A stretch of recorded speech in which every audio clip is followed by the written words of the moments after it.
Hello. आज बात करेंगे 31 जुलाई के रिजल्ट का। और एक दो कंपनी जो मैं पढ़ा हूँ आज, जैसे हेरिटेज फूड और ईटूई का थोड़ा डिस्कशन कर लेंगे। तो लेट्स गो।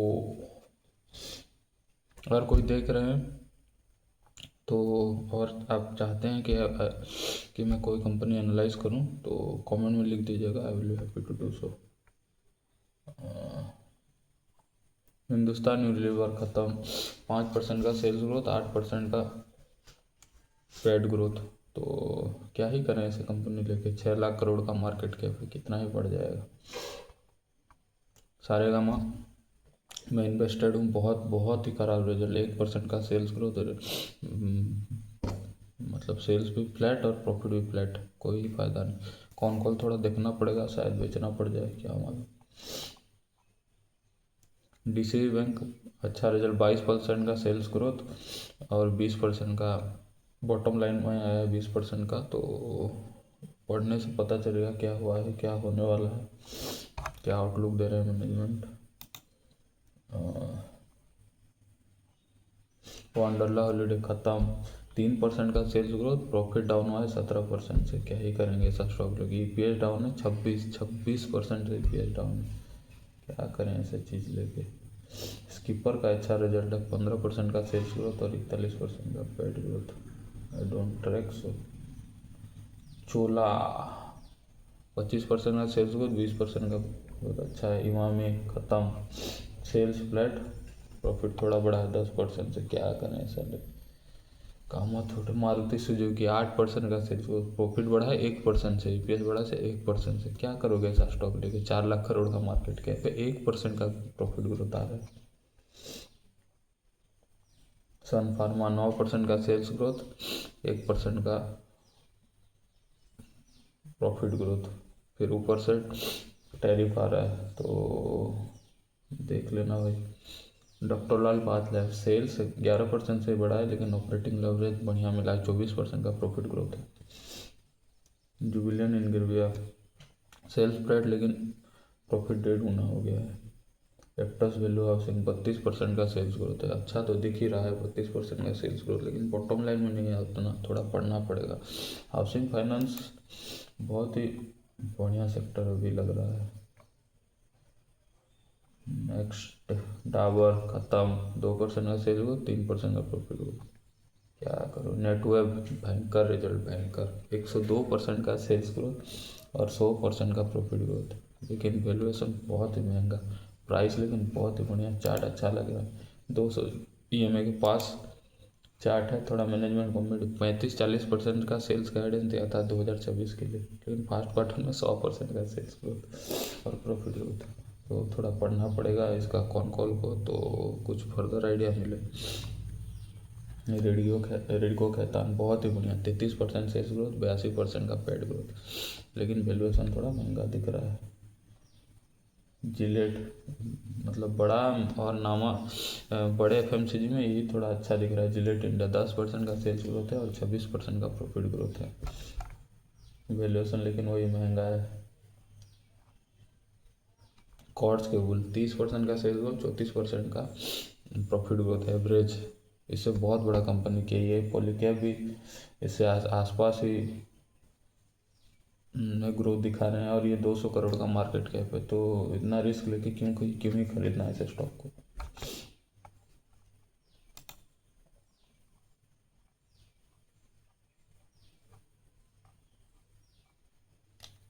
रिकॉल जब से मैं ये बेचा तब से इसका ग्रोथ जर्नी स्टार्ट हुआ। 44% का सेल्स ग्रोथ, लेकिन रॉ मटेरियल प्राइसेस के लिए प्रॉफिट खाली 10% से बढ़ा है।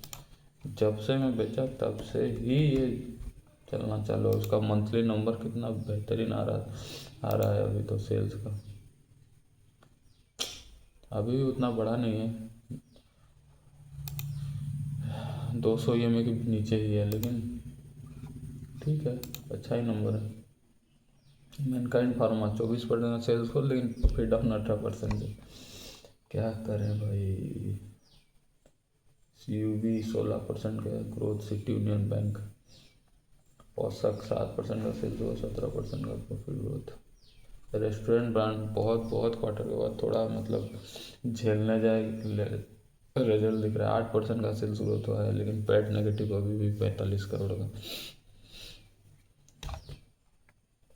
देखते हैं न्यूलैंड लैब 33% का सेल्स ग्रोथ, 83% का प्रॉफिट ग्रोथ में डिक्लाइन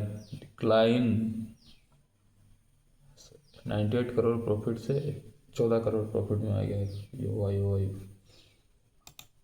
तो क्रिस्टल इंटीग्रेटेड 17% का सेल्स ग्रोथ, लेकिन बॉटम लाइन गायब, खत्म।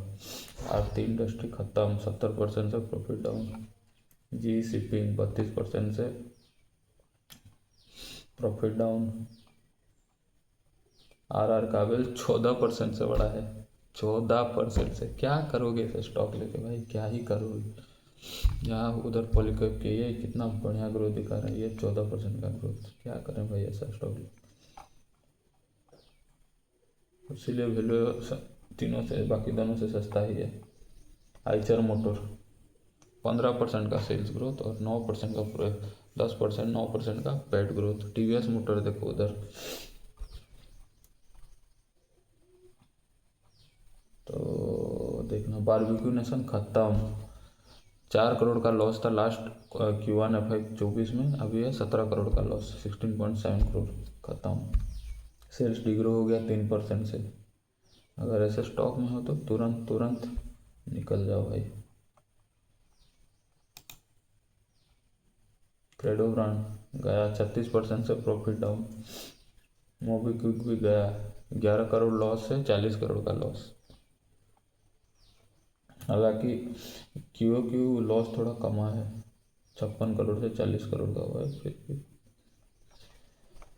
और क्या ही है आज, क्या है इसका, चले होटल्स, क्या ही नाम पड़ते हैं। 20,000 करोड़ का 70 का पी, बढ़िया। 150% का सेल्स ग्रोथ, 235% का प्रॉफिट ग्रोथ। मैं ट्रैक नहीं करता थोड़ा होटल सेक्टर, लेकिन बहुत ही बढ़िया रिजल्ट दिख रहा है। पीवी फिनटेक चार्ट देखिए, बहुत ही बढ़िया, 220 का पी आर लगी, 33% का सेल्स ग्रोथ है। बॉटम लाइन में है 236%, 2.5 गुना हो गया बॉटम लाइन, 2.5 गुना का ग्रोथ है, 3.5 गुना हो गया। तो इसका चार्ट देखिए, थोड़ा अच्छा दिखता है चार्ट, तो चार्ट से इंटरेस्टिंग है। वैल्यूएशन तो महंगा ही लगता है। हाँ, खत्म, वही था आज का रिजल्ट। 136 कंपनी, आज थोड़ा 1 तारीख को शायद कम है। तो 2 कंपनी जो मैं पढ़ रहा था, कौन का, जिसका हेरिटेज फूड, ये बोल रहा है प्राइस तो बहुत ही ऐसा खरीदने लायक तो नहीं लगता कभी। हेरिटेज फूड्स 200 EMA के आसपास ही घूम रहा है। बोल रहे हैं कि 15 से 16% का रेवेन्यू ग्रोथ करेंगे, लेकिन Q1 में क्या है किया है, कुछ नहीं किया है।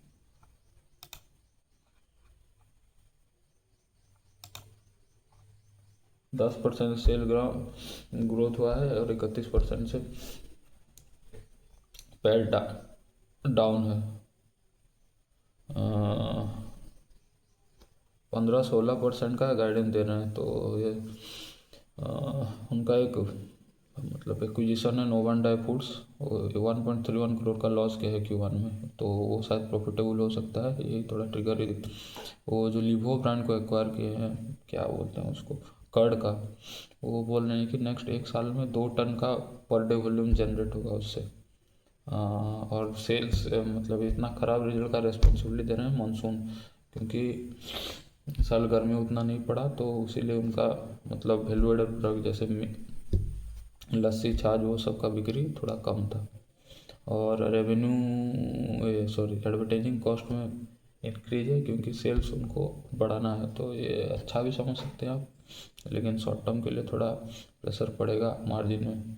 और बोल रहे हैं अगस्त सितंबर लीन मंथ्स टू प्रोक्योर मिल्क, तो ये 2 महीना में मिल्क का प्राइस तो नहीं नीचे आएगा, तो देखते हैं क्या ही। और मिल्क प्राइस इंक्रीज में मानो में कुछ नहीं बढ़ा, जहाँ से ये मिल्क प्रोक्योर करते हैं वहाँ से प्राइस इंक्रीज हो गया, लेकिन ये लोग बढ़ा नहीं पा रहे हैं, तो क्योंकि डिमांड थोड़ा कम है। यही है, 220 करोड़ का कैपेक्स कर रहे हैं आइसक्रीम के लिए, तो वैल्यू, ये तो वैल्यू एडेड प्रोडक्ट है, 35-36% का मार्जिन रहता है इसमें, तो देखना पड़ेगा क्या हो रहा है, ट्रैक तो कर ही सकते हैं। E2E नेटवर्क्स क्या खतरनाक बेकार रिजल्ट दिया था E2E नेटवर्क्स, 13% से सेल्स डाउन, 128% का प्रॉफिट लॉस, शेयर होल्डर बढ़ते ही जा रहे हैं, 200 EMA के नीचे है प्राइस, क्या करें। कॉन कॉल में उनका एक तो चेन्नई में कैपेसिटी आ रहा है, वो थोड़ा डिले हो गया, इसीलिए सेल्स को इम्पैक्ट पड़ा बोल के कौन कौन में बोले। और जून का इनका मंथली रन रेट, वो मतलब वो गाइडेंस देते हैं मंथली रन रेट के हिसाब की, हमारा टारगेट है ये, मतलब मंथली रन रेट को, मंथली रेवेन्यू को इतना तक ले जाना है।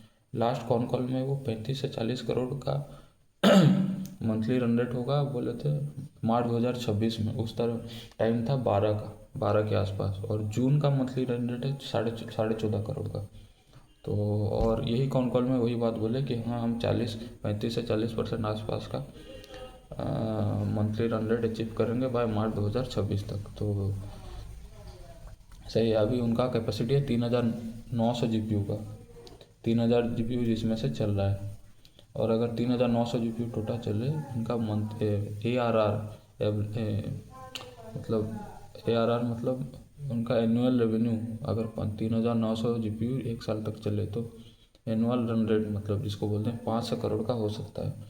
तो ये अच्छा बात है, और कैपेसिटी एक्सपांसन के बारे में कोई सीधा बात नहीं बोले, शायद बढ़ भी सकता है, नहीं बढ़ सकता है, डिपेंड करता है कि अभी कितना यूटिलाइज हो रहा है। 3900 GPU से अभी 3000 यूटिलाइज हो रहा है, तो अगर यूटिलाइजेशन बढ़ा तो 75 से 76% का यूटिलाइजेशन होगा बोल रहे थे, तो डिमांड अगर उससे ज़्यादा आया तो बढ़ भी सकता है। बस वही था, दोनों ही मतलब नहीं लगता बाय करने लायक स्टॉक है। बाकी if you want me to analyse something so please let me know in the comments, और अगर आप देख रहे हैं, थैंक यू।